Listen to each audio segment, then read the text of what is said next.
നമസ്കാരം. കേരളത്തിലെ എല്ലാ പഞ്ചായത്തുകളിലെയും പ്രസിഡന്റുമാർ അവരവരുടെ ഭരണകാലയളവിൽ നടപ്പിലാക്കിയ വികസന പ്രവർത്തനങ്ങൾ പങ്കുവയ്ക്കുകയാണ് കേരള വിഷൻ ന്യൂസിന്റെ എന്റെ പഞ്ചായത്തിലൂടെ.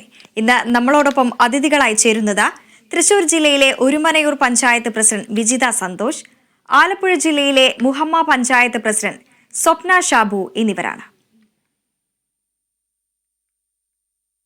എല്ലാവർക്കും എന്റെ പഞ്ചായത്തിലേക്ക് സ്വാഗതം.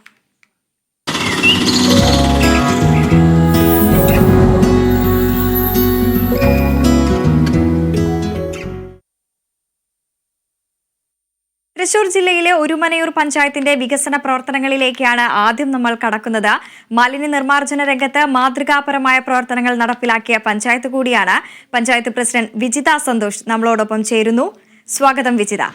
തുടക്കത്തിൽ സൂചിപ്പിച്ചതുപോലെ തന്നെ മാലിന്യമുക്തം നവകേരളത്തിനായി സ്വന്തം പ്രവർത്തിച്ച ഒരു പഞ്ചായത്ത് കൂടിയാണല്ലോ. ഈ പ്രവർത്തനങ്ങളെല്ലാം എങ്ങനെയാണ് വിലയിരുത്താനാവുക? തീർച്ചയായും മാലിന്യ സംസ്കരണ രംഗത്ത് ഒരുമനയൂർ ഗ്രാമപഞ്ചായത്ത് നല്ല പ്രവർത്തനം കാഴ്ചവെക്കാൻ സാധിച്ചിട്ടുണ്ട്. അത് കാഴ്ചവെക്കാൻ സാധിച്ചത് എല്ലാ മെമ്പർമാരുടെയും സഹകരണത്തോട് കൂടിയിട്ടാണ്. പഞ്ചായത്തിലാകെ 25 ഹരിതകർമ്മസേന പ്രവർത്തകരാണ് ഉള്ളത്. അവര് അക്ഷീണം പ്രവർത്തിച്ചുകൊണ്ട് വളരെ നല്ല രീതിയിൽ തന്നെ മാലിന്യമുക്ത നവകേരളം സൃഷ്ടിക്കുന്നതിന് വേണ്ടി അവരുടെ എല്ലാ ഇടപെടലുകളും, അതുപോലെ തന്നെ വാർഡ് മെമ്പർമാരും ഭരണസമിതിയും ഉൾപ്പെടെ ഇവിടുത്തെ ജനങ്ങളും ഉൾപ്പെടെ സഹകരിച്ചത് കൊണ്ട് ഞങ്ങൾക്ക് ഇവിടെ ഇപ്പൊ ഒരു ഡംപ് സൈറ്റ് എന്ന് പറഞ്ഞൊരു സ്ഥലം തന്നെ ഇല്ലാത്തൊരവസ്ഥയാണ്. എവിടെയും മാലിന്യം കൂടിക്കിടക്കുന്നില്ല. തുടർച്ചയായി ഇപ്പോ മാർച്ച് 31 സീറോ വേസ്റ്റ് ദിനമായി കേരളം പ്രഖ്യാപിക്കുമ്പോൾ അതിന് മുന്നോടിയായി തന്നെ മാർച്ച് 25-ാം തീയതി തന്നെ ഞങ്ങളുടെ പഞ്ചായത്ത് മാലിന്യമുക്തമാക്കി പ്രഖ്യാപിക്കുകയാണ്. വാർഡ് തലത്തിലുള്ള എല്ലാ ശുചീകരണ പ്രവർത്തനങ്ങളും കഴിഞ്ഞിട്ടുണ്ട്. അതുപോലെ തന്നെ മാലിന്യ സംസ്കരണ രംഗത്ത് ഒരു 2000 സ്ക്വയർ ഫീറ്റ് വിസ്തീർണമുള്ള 2 MCFകൾ ഒരുമനയൂർ ഗ്രാമപഞ്ചായത്തിനുണ്ട്. പിന്നെ ഹരിതകർമ്മസേനയ്ക്ക് സ്വന്തമായിട്ടൊരു വാഹനം വാങ്ങിച്ചു കൊടുക്കാനും ഞങ്ങൾക്ക് സാധിച്ചു. അങ്ങനെ മാലിന്യ സംസ്കരണ രംഗത്ത് നല്ല 100% യൂസർ ഫീ നേടിക്കൊണ്ട് തന്നെ നല്ലൊരു പ്രവർത്തനം കാഴ്ചവെക്കാൻ ഒരുമനയൂർ ഗ്രാമപഞ്ചായത്തിന് കഴിഞ്ഞിട്ടുണ്ട്. തീർച്ചയായിട്ടും മാതൃകാപരമായിട്ടുള്ള പ്രവർത്തനങ്ങളാണ്. ഇത് തുടരാൻ, നിലനിർത്തി പോരാനാകട്ടെ എന്നും ആശംസിക്കുകയാണ്. അതോടൊപ്പം തന്നെ ഈ ഒരുമനയൂർ പഞ്ചായത്തിനെ കുറിച്ച് പറയുകയാണ്. പുഴകളാലും കനാലുകളാലും എല്ലാം തന്നെ ചുറ്റപ്പെട്ട ഒരു പഞ്ചായത്താണ്. എങ്ങനെയൊക്കെയാണ് ഈ പുഴയെയൊക്കെ ഏതൊക്കെ രീതിയിലാണ് ഉപയോഗപ്പെടുത്താൻ സാധിക്കുന്നത്? ഈ ടൂറിസത്തിനൊക്കെ അനന്തമായിട്ടുള്ളൊരു സാധ്യതയുണ്ടല്ലോ. അപ്പോൾ ഈ ടൂറിസം മേഖലയ്ക്കൊക്കെ ഏറെക്കുറെ മുൻതൂക്കം നൽകിക്കൊണ്ട് ഈ പുഴയെ ഏതൊക്കെ രീതിയിലൊക്കെയാണ് നിങ്ങൾക്ക് ഈ ഉപയോഗപ്പെടുത്താൻ സാധിച്ചത്? പുഴ എന്ന് പറയുമ്പോൾ ഞങ്ങളുടെ ഒരു പഞ്ചായത്ത് എന്ന് പറയുമ്പോൾ തൃശ്ശൂർ ജില്ലയിൽ തന്നെ ഏറ്റവും ചെറിയൊരു പഞ്ചായത്താണ്. ചുറ്റുഭാഗവും വെള്ളത്താൽ ചുറ്റപ്പെട്ടുകൊണ്ട് ഏകദേശം ഒരു 5.5 കിലോമീറ്റർ നീളവും 1.5 കിലോമീറ്റർ വീതിയുമുള്ള തൃശ്ശൂർ ജില്ലയിലെ ഏറ്റവും ചെറിയൊരു പഞ്ചായത്ത്. ഉപ്പുവെള്ളമാണ് ചുറ്റുള്ളത്. അപ്പൊ കുടിവെള്ളത്തിനൊക്കെ നല്ല ക്ഷാമമുള്ള ഒരു പ്രദേശം തന്നെയാണ്. ടൂറിസം എന്ന് പറയുമ്പോൾ ഞങ്ങളിപ്പോ ടൂറിസത്തിന് കൂടുതൽ പ്രാമുഖ്യം കൊടുക്കുന്ന ചേറ്റുവ പ്രദേശത്ത് കുറച്ച് സ്ഥലമുണ്ട്. CRZ പരിധിയിൽപ്പെടുന്ന പ്രദേശമാണ്. അപ്പൊ ആ പ്രദേശത്ത് ഒരു നല്ലൊരു ടൂറിസം കൊണ്ടുവന്നിട്ട് തനത് വരുമാനം വർദ്ധിപ്പിക്കുന്നതിനുള്ള ഒരു പ്രൊജക്ട് ഈ ഭരണസമിതി മുന്നോട്ട് വെച്ചിട്ടുണ്ട്. തുടർന്ന് വരുന്ന കാലങ്ങളിലും ഞങ്ങൾ അത് മുന്നോട്ട് കൊണ്ടുപോയി ഒരു നല്ലൊരു സ്വപ്ന പ്രൊജക്റ്റ് ആയിട്ട് തന്നെ ആ ഒരു പ്രൊജക്റ്റിനെ കാണുകയാണ്. പുഴ എന്ന് പറയുന്ന പുഴയിലൊക്കെ ചെളി നിറഞ്ഞിട്ട് വെള്ളം കെട്ടി നിൽക്കുന്ന ഒരു അവസ്ഥയാണ്. അപ്പോ മത്സ്യകൃഷിക്കും മറ്റും ഞങ്ങൾ കൂടുതൽ പ്രാമുഖ്യം കൊടുത്തുകൊണ്ട് അവർക്ക് വേണ്ട സഹായങ്ങളൊക്കെ ചെയ്യുന്ന ഒരു പഞ്ചായത്ത് കൂടിയിട്ടാണ്. തീർച്ചയായും. ഇപ്പം തന്നെ പറഞ്ഞല്ലോ ഈ പുഴ ഈ ഉപ്പുവെള്ളം ഉള്ള ഒരു സ്ഥലം കൂടിയാണെന്ന്. അപ്പോൾ കൂടുതലായിട്ടും കുടിവെള്ളത്തിന് ക്ഷാമം നേരിടുന്ന ഒരു പ്രദേശമായതുകൊണ്ട് തന്നെ ഏതൊക്കെ തരത്തിൽ ഈ ജനങ്ങൾക്കായി കുടിവെള്ളം എത്തിക്കാനുള്ള പദ്ധതികളെല്ലാം തന്നെ നടപ്പിലാക്കി വരുന്നുണ്ടോ? കുടിവെള്ളത്തിന് ഞങ്ങളിപ്പോ കുടിവെള്ളത്തിന് വലിയ ക്ഷാമമൊന്നുമില്ല. കുടിവെള്ളം ഏകദേശം ഈ ജലജീവ മിഷൻ മുഖേന തന്നെ 100% ഹൗസ് കണക്ഷൻ കൊടുത്തുകൊണ്ട് എല്ലാ വീട്ടിലേക്കും ഹൗസ് കണക്ഷൻ എത്തിക്കാൻ ഈ ഭരണസമിതിക്ക് കഴിഞ്ഞിട്ടുണ്ട്. പിന്നെ ഞങ്ങള് ഒരുമനയൂർ പഞ്ചായത്തിന്റെ ശാശ്വത കുടിവെള്ള പരിഹാരം എന്ന സ്ഥിതിക്ക് തന്നെ 5 കോടി രൂപ ചെലവഴിച്ചുകൊണ്ട് ഒരു ടാങ്കും 10 ലക്ഷം രൂപ ചെലവാക്കിക്കൊണ്ട് 15 സെന്റ് സ്ഥലവും സ്വന്തമായിട്ട് ഒരുമനയൂർ ഗ്രാമപഞ്ചായത്ത് വാങ്ങിച്ചിട്ടുണ്ട്. ഇനി വരുന്ന കാലഘട്ടങ്ങളിൽ നമ്മള് കുടിവെള്ളത്തിന് യാതൊരു ക്ഷാമമില്ലാത്ത രീതിയിൽ പ്രശ്നം പരിഹരിക്കാനുള്ള എല്ലാ നടപടികളും ഭരണസമിതി സ്വീകരിച്ചിട്ടുണ്ട്. ഈ പുഴകളാൽ ചുറ്റപ്പെട്ട ഒരു പഞ്ചായത്ത് എന്ന് പറയുമ്പോൾ തന്നെ ഈ മഴക്കാലത്ത് ഏതെങ്കിലും തരത്തിലുള്ള പ്രശ്നങ്ങൾ ബാധിക്കുന്ന ഒരു പഞ്ചായത്താണോ? ആണെങ്കിൽ തന്നെ അതിൽ നിന്നും കരകയറ്റാൻ എന്തൊക്കെ പ്രവർത്തനങ്ങളാണ് നിലവിൽ നടപ്പിലാക്കി വരുന്നത്? ഉണ്ട്. ഇപ്പൊ ഇറിഗേഷൻ മുഖേന തന്നെ സൈഡ് കെട്ടി സൈഡ് പ്രൊട്ടക്ഷൻ ഒരു പദ്ധതി ഇപ്പൊ ടെൻഡർ നടപടി സ്വീകരിച്ചുകൊണ്ട് വർക്ക് സ്റ്റാർട്ട് ചെയ്യാനുള്ള ഒരു നടപടിയിലേക്കാണ് അത് പോകുന്നത്. അതുപോലെ തന്നെ കൂടുതൽ വെള്ളം കയറുന്ന സ്ഥലങ്ങളിൽ MLA ഇടപെട്ടുകൊണ്ട് തന്നെ അവിടെ സൈഡ് കെട്ടാനുള്ള എല്ലാ സംവിധാനങ്ങളും ഞങ്ങള് നടത്തുന്നുണ്ട്. മറ്റേ ഈ പഞ്ചായത്തിന്റെ മികവിൽ എടുത്തു പറയേണ്ടത് ഒന്നാണ് ലൈഫ് വഴി കൂടുതൽ വീടുകൾ ജനങ്ങളിലേക്ക് എത്തിക്കാൻ സാധിച്ചു എന്നുള്ളത്, അല്ലേ? തീർച്ചയായിട്ടും കേരള സർക്കാരിന്റെ ഒരു പദ്ധതി ഏറ്റവും മിഷനിലെ ഏറ്റവും നല്ലൊരു പദ്ധതിയെ ലൈഫ് മിഷൻ പദ്ധതി മുഖേന ഒരുപാട് പേർക്ക് വീട് കൊടുക്കാൻ സാധിച്ചിട്ടുണ്ട്. ഏകദേശം ലിസ്റ്റിലുള്ള മുഴുവൻ പേരെയും വിളിച്ചുകൊണ്ട് മുഴുവൻ പേർക്ക് ഈ ഭരണസമിതിനെ വീട് കൊടുക്കാനാണ് ഈ ഭരണസമിതി കൂടുതൽ ഊന്നൽ കൊടുക്കുന്നത്. ഏകദേശം ഒരു 60 വീടുകളോളം ഇപ്പൊ കൊടുത്തു കഴിഞ്ഞു. ഇനിയും നിലവിൽ അർഹതപ്പെട്ടവർക്ക് എല്ലാവർക്കും എഗ്രിമെന്റ് വെച്ച് വീട് കൊടുക്കാനാണ് ഈ ഭരണസമിതി മുന്നോട്ട് വെക്കുന്നത്. അതുപോലെ തന്നെ ഭൂമി ഇല്ലാത്തവർക്ക് ഭൂമി നൽകിക്കൊണ്ട് തന്നെ ഭൂമിയും വീടും എന്നൊരു പദ്ധതിയും കൂടി ഞങ്ങൾ ചെയ്തിട്ടുണ്ട്. ഏകദേശം ഒരു 11 പേർക്ക് ഇപ്പോ ഈ ഒരു കാലയളവില് സ്ഥലം വാങ്ങിക്കൊടുക്കാൻ ഈ ഭരണസമിതിക്ക് കഴിഞ്ഞിട്ടുണ്ട്. അത് വലിയൊരു ചാരിതാർത്ഥ്യം തന്നെയാണ്. ഒപ്പം തന്നെ ഈ അടിസ്ഥാന സൗകര്യ വികസനങ്ങളെല്ലാം തന്നെ നടപ്പിലാക്കി വരുമ്പോൾ ഈ ഗ്രാമീണ റോഡുകളെല്ലാം തന്നെ ഗതാഗത യോഗ്യമാക്കാനുള്ള പ്രവർത്തികളൊക്കെ ഏത് രീതിയിലാണ് മുന്നോട്ട് കൊണ്ടുപോകുന്നത്? ഗ്രാമീണ റോഡുകളൊക്കെ ഇപ്പൊ 2025 കൂടി ഒരുമിനി ഗ്രാമപഞ്ചായത്തിലെ എല്ലാ റോഡുകളും വളരെ സഞ്ചാരയോഗ്യമാക്കി. ഇനി വരുന്ന ഒരു ഭരണസമിതിക്ക് റോഡ് വർക്ക് ഇല്ലാത്ത തരത്തില് ഉള്ള ഒരു നടപടിയാണ് സ്വീകരിച്ചിട്ടുള്ളത്. MLA ഫണ്ട് ഉപയോഗിച്ചും പഞ്ചായത്തിലെ ഫണ്ട് ഉപയോഗിച്ചും ജില്ലാ പഞ്ചായത്തിലെ ഫണ്ട് ഉപയോഗിച്ചും എല്ലാ റോഡുകളും ഈ മാർച്ചോട് കൂടി തന്നെ ഏകദേശം പൂർണ്ണമാകും വർക്കുകൾ. അതോടൊപ്പം തന്നെ നമ്മൾ നിരവധിയായിട്ടുള്ള കാര്യങ്ങൾ പറഞ്ഞിരിക്കുന്നു. ഈ റോഡിന്റെ കാര്യമാണെങ്കിലും അതോടൊപ്പം തന്നെ വഴിവിളക്കുകളെല്ലാം തന്നെ ഏറെക്കുറെ സ്ഥാപിച്ചിട്ടുണ്ടോ ഇതുവരെ? വഴിവിളക്കുകളൊക്കെ ഉൾപ്രദേശങ്ങളിലൊക്കെ വഴിവിളക്കുകളൊക്കെ സ്ഥാപിച്ചിട്ടുണ്ട്. നല്ലൊരു മെയിൻ്റെനൻസും പഞ്ചായത്ത് കൊടുക്കുന്നുണ്ട്. ഉൾപ്രദേശങ്ങളിലൊന്നും വെളിച്ചത്തിന് യാതൊരു വക പ്രശ്നവും ഇല്ല. നല്ല രീതിയിൽ തന്നെ പോകുന്നത്. തീർച്ചയായും. അതോടൊപ്പം തന്നെ ഈ ആരോഗ്യ മേഖലയിൽ ഏതൊക്കെ തരത്തിലുള്ള പ്രവർത്തനങ്ങൾ, ഉന്നമനങ്ങളാണ് നടത്തിവരുന്നത്? ഈ പാലിയേറ്റീവ് കെയറുമായി ബന്ധപ്പെടുത്തി എല്ലാവർക്കും ഈ പൊതുജനാരോഗ്യം കണക്കിലെടുത്ത് ഏതൊക്കെ തരത്തിലുള്ള പ്രവർത്തനങ്ങളാണ് ഇപ്പോൾ നടപ്പിലാക്കുന്നത്? ആരോഗ്യ മേഖലയിൽ പറയുകയാണെങ്കിൽ ഒരുപിരി ഗ്രാമപഞ്ചായത്തിനെ സംബന്ധിച്ചിടത്തോളം 3 തരത്തിലുള്ള ചികിത്സാ സംവിധാനങ്ങളും ഇന്ന് നിലവിലുണ്ട്. അലോപ്പതി ആയാലും ആയുർവേദം അല്ലെങ്കിൽ ഹോമിയോ ഡിസ്പെൻസറി ഈ ഭരണസമിതി എടുത്തു പറയത്തക്ക വിധത്തിലുള്ള ഒരു നേട്ടമാണ്.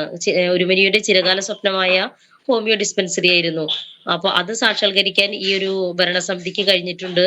അപ്പോൾ എല്ലാ തരത്തിലുള്ള 4 മണി വരെയുള്ള ഫാമിലി ഹെൽത്ത് സെന്റർ ഉൾപ്പെടെ വിവിധ ടെസ്റ്റുകൾ നടത്താൻ സംവിധാനം ഒരുക്കിയിട്ടുള്ള ലാബുകൾ ഉൾപ്പെടെ സിസ്റ്റർമാര് ഡോക്ടർമാരെ എല്ലാ സംവിധാനങ്ങളും ഇന്ന് ഒരുമിനി ഗ്രാമപഞ്ചായത്തില് ലഭ്യമാണ്. നല്ല ഒരു ആരോഗ്യ മേഖല തന്നെ അത് മെയിൻറ്റെയിൻ ചെയ്ത് കൊണ്ടുപോകാനും ഈ ഭരണസമിതിക്ക് കഴിയുന്നുണ്ട്. തീർച്ചയായും. ഇതിനോടൊപ്പം എടുത്തു പറയേണ്ടതാണ് വയോജനങ്ങൾക്കായും അതോടൊപ്പം തന്നെ ഭിന്നശേഷി വിഭാഗത്തിൽപ്പെട്ട ആളുകൾക്കായും നടത്തിവരുന്ന പ്രവർത്തനങ്ങൾ. വയോജനർക്കും ഭിന്നശേഷിക്കാർക്കും ഒരു നിശ്ചിത സംഖ്യ പദ്ധതിയിൽ മാറ്റിവെച്ചുകൊണ്ട് തന്നെ അവർക്ക് വേണ്ട എല്ലാ സഹായങ്ങളും നൽകുന്നുണ്ട്. ഇപ്പൊ ഭരണസമിതി മുന്നോട്ട് വെക്കുന്ന ഒരു കാര്യം ഒരു വയോജന പാർക്കാണ്. പഞ്ചായത്തിന്റെ തൊട്ടടുത്ത് തന്നെ ഒരു വയോജന പാർക്ക് ഉണ്ടാക്കാൻ വേണ്ടിയുള്ള പദ്ധതിയിൽ ഒരു നിശ്ചിത സംഖ്യ മാറ്റിവെച്ചിട്ടുണ്ട്. ബാക്കി എല്ലാ കാര്യങ്ങളും അവർക്ക് വേണ്ട അടിസ്ഥാന സൗകര്യങ്ങളെല്ലാം അല്ലെങ്കിൽ മറ്റു ഉപകരണങ്ങൾ സഹായ ഉപകരണങ്ങളെല്ലാം പഞ്ചായത്ത് നൽകിക്കൊണ്ടിരിക്കുന്ന ഒരു സ്ഥിതിവിശേഷമാണുള്ളത്. തീർച്ചയായും. മികച്ച മാതൃകാപരമായിട്ടുള്ള പ്രവർത്തനങ്ങൾ തന്നെയാണ് നടപ്പിലാക്കി വരുന്നത്. അതോടൊപ്പം തന്നെ വിദ്യാഭ്യാസ മേഖലയിൽ ഏതൊക്കെ തരത്തിലുള്ള മുന്നേറ്റങ്ങൾ കൊണ്ടുവരാൻ പഞ്ചായത്തിന് സാധിച്ചിട്ടുണ്ട്? അംഗനവാടികൾ കേന്ദ്രീകരിച്ചായാലും എല്ലാവരെയും ഒരുമിച്ച് കൊണ്ടുപോകുന്ന നടപടികളെല്ലാം ഏത് രീതിയിലാണ്? വിദ്യാഭ്യാസ മേഖലയിൽ പറയുകയാണെങ്കിൽ നമ്മൾ എസ് സി വിദ്യാർത്ഥികളെ പഠനോപകരണങ്ങൾ അതുപോലെ തന്നെ മേശ കസാര മെറിറ്റോറിയസ് ഉന്നത വിദ്യാഭ്യാസം പഠിക്കുന്ന ഉന്നത സ്കോളർഷിപ്പ് ലാപ്ടോപ്പ് തുടങ്ങിയ നൽകിക്കൊണ്ട് തന്നെ അവരുടെ പഠിപ്പിന് കൂടുതൽ ഒരു മോട്ടിവേഷൻ നൽകിക്കൊണ്ടുള്ള ഒരു ഭരണസമിതി സംവിധാനമാണ് നമ്മൾ കൊടുത്തുകൊണ്ടിരിക്കുന്നത്. അതുപോലെ തന്നെ അംഗൻവാടികളെല്ലാം സ്മാർട്ട് അംഗൻവാടികളാക്കിക്കൊണ്ടുള്ള ഒരു പ്രവർത്തനമാണ്. അംഗൻവാടി ഉപകരണങ്ങളായാലും മറ്റു സംവിധാനങ്ങളെ അടിസ്ഥാന സൗകര്യങ്ങളായാലും വർഷം എല്ലാം മെച്ചപ്പെട്ട രീതിയിൽ കൊടുക്കാൻ ഈ ഭരണസമിതിക്ക് കഴിഞ്ഞിട്ടുണ്ട്. നല്ല മികച്ച പ്രവർത്തനം തന്നെയാണ് കാഴ്ചവെച്ചുകൊണ്ടിരിക്കുന്നത്. തീർച്ചയായും ഇന്ന് സംസ്ഥാനം ഒന്നടങ്കം നേരിടുന്ന ഒരു വലിയ ഒരു വിപത്ത് തന്നെയാണ് ഈ ലഹരി മാഫിയ ഈ സംസ്ഥാനമാകെ കീഴടക്കുന്ന ഒരു സാഹചര്യം. ഈ സ്കൂളുകളെല്ലാം തന്നെ കോളേജുകളെല്ലാം കേന്ദ്രീകരിച്ച് അത്തരത്തിലുള്ള പ്രവർത്തനങ്ങളും നടന്നു വരുന്നുണ്ട്. ഇപ്പോൾ പഞ്ചായത്തിന്റെ ഭാഗത്തു നിന്നും ഈ ലഹരി വിരുദ്ധ പദ്ധതികൾ പ്രവർത്തനങ്ങളെല്ലാം തന്നെ നടപ്പിലാക്കി വരുന്നുണ്ടോ നിലവിൽ?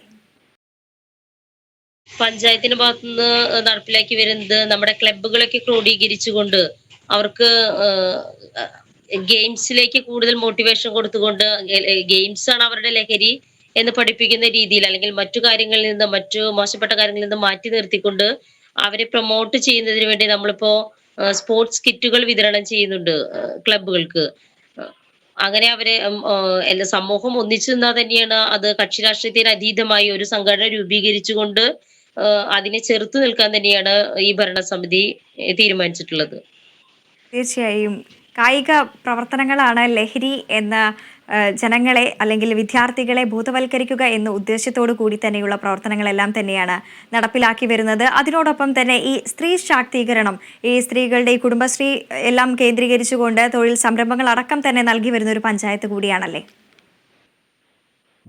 കൂടുതൽ തൊഴിൽ സംരംഭങ്ങളാണ് നമ്മൾ കൊടുക്കുന്നത്. കൂട്ടായ പ്രവർത്തനത്തില് ഒരു 3 ലക്ഷം രൂപയൊക്കെ സബ്സിഡി നൽകിക്കൊണ്ട് ടീ ഷോപ്പുകൾ, അതുപോലെ വെളിച്ചെണ്ണ മില്ല് തുടങ്ങി ഒട്ടനവധി ചെറിയ ചെറിയ സംരംഭങ്ങളായാലും മൈക്രോ ഫിനാൻസ് പോലെ മൈക്രോ സംരംഭങ്ങളായാലും അതുപോലെ തന്നെ വലിയ വലിയ സംരംഭങ്ങളായ എല്ലാം കൂടുതൽ പദ്ധതിയിൽ തന്നെ നമ്മൾ കൂടുതൽ പൈസ വെച്ചുകൊണ്ട് അവരെ പ്രൊമോട്ട് ചെയ്തുകൊണ്ട് ഉള്ള എല്ലാ സഹായങ്ങളും സ്ത്രീ ശാക്തീകരണത്തിന് വേണ്ട എല്ലാ സഹായങ്ങളും ചെയ്തുകൊണ്ട് തന്നെയാണ് ഈ ഭരണസമിതി മുന്നോട്ട് പോകുന്നത്. തീർച്ചയായും ഇത്തരത്തിലുള്ള മികച്ച പ്രവർത്തനങ്ങളെല്ലാം നടത്തി വരുമ്പോൾ ഏതെങ്കിലും തരത്തിലുള്ള വെല്ലുവിളികൾ പഞ്ചായത്ത് നേരിടുന്നുണ്ടോ? ഞങ്ങൾ നേരിടുന്ന വെല്ലുവിളി എന്ന് പറയുമ്പോ ഈ CR സെഡിന്റെ ഒരു പ്രശ്നമുണ്ട്. ഇപ്പോ കളിസ്ഥലമായാലും മറ്റ് എന്ത് നിർമ്മാണ പ്രവർത്തനമായാലും CR സെഡ് എന്ന് പറയുന്നത് ഞങ്ങൾക്ക് ഒരു വലിയൊരു വെല്ലുവിളിയാണ്. ഇപ്പൊ തന്നെ ഒരു ഷട്ടിൽ കോട്ട് നിർമ്മിക്കാൻ വേണ്ടി ഞങ്ങൾ അതിന്റെ നടപടികളുമായി മുന്നോട്ട് പോയപ്പോ അവിടെ CR സെഡ് പരിധി എന്ന് പറഞ്ഞുകൊണ്ട് ഞങ്ങൾക്ക് അതിന് അനുമതി കിട്ടാത്ത ഒരു പ്രശ്നം ഉണ്ടായി. അപ്പോ ഞങ്ങൾക്ക് വേറെ സ്ഥലമില്ല. ഈ നാഷണൽ ഹൈവേ നെടുകെ ഛേദിച്ചു പോകുമ്പോ വേറെ സ്ഥലമില്ല ഒരു മിനി ഗ്രാമപഞ്ചായത്തിന്. അപ്പൊ ഉള്ള സ്ഥലം തന്നെ ഈ CR സെഡ് അങ്ങനെ പല നിയമത്തിന്റെ നൂലാമാലകൾ പറയുമ്പോ അത് ഞങ്ങൾക്ക് ഒരു വെല്ലുവിളിയായിട്ട് തന്നെ തോന്നുന്നത്. ഇത്തരം പ്രദേശങ്ങളെ CR സെഡ് ഒരു പരിമിതിയിൽ നിന്ന് കുറച്ചൊന്ന് ഒഴിവാക്കുകയാണെങ്കിൽ ഞങ്ങൾക്ക് കൂടുതൽ സംരംഭങ്ങളായാലും ഇപ്പോ ഈ ഗെയിംസിന് ഗ്രൗണ്ടുകളായാലും മറ്റും ഉണ്ടാക്കാനായിട്ട് സാധിക്കും. അതും ഞങ്ങൾ നേരിടുന്ന ഒരു പ്രധാന തീർച്ചയായും ഇത് വെല്ലുവിളിയാണ്. അധികൃതരുടെ ശ്രദ്ധയിൽപ്പെടട്ടെ എന്ന് ആശംസിക്കുകയാണ്. ഒപ്പം തന്നെ ഭാവിയിൽ എന്തൊക്കെ പദ്ധതികളാണ് ഈ കായിക കളിസ്ഥലം ഉൾപ്പെടെ ഈ ഭാവി പദ്ധതികളിൽ വരാനിരിക്കുന്നതാണ്? മറ്റ് ഭാവി പ്രവർത്തനങ്ങളെല്ലാം തന്നെ എന്തൊക്കെയാണ്? ടൂറിസം, ചേറ്റുവ ടൂറിസത്തിന് ഒരുപാട് സാധ്യതയുള്ള സ്ഥലമാണ്. പഞ്ചായത്തിന് തനത് വരുമാനം കൂട്ടാൻ ഏറ്റവും കൂടുതൽ സാഹചര്യമുള്ള ഒരു വലിയൊരു പ്രൊജക്റ്റാണ്. അതുപോലെ തന്നെ മറ്റു തനത് വരുമാനം ലഭിക്കത്തക്ക രീതിയിലുള്ള മറ്റു കാര്യങ്ങളും ഞങ്ങൾ ആലോചിക്കുന്നുണ്ട്.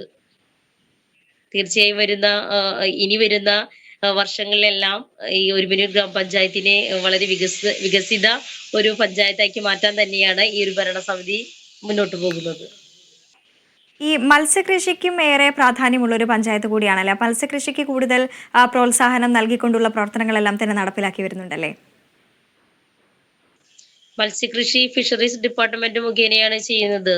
അപ്പോ അവർക്ക് വേണ്ട വണ്ടി, അതുപോലെ തന്നെ വല, ഐസ് ബോക്സ്, അതൊക്കെ ഫിഷറീസ് ഡിപ്പാർട്ട്മെന്റ് മുഖേന കൊടുത്തു വരുന്നുണ്ട്.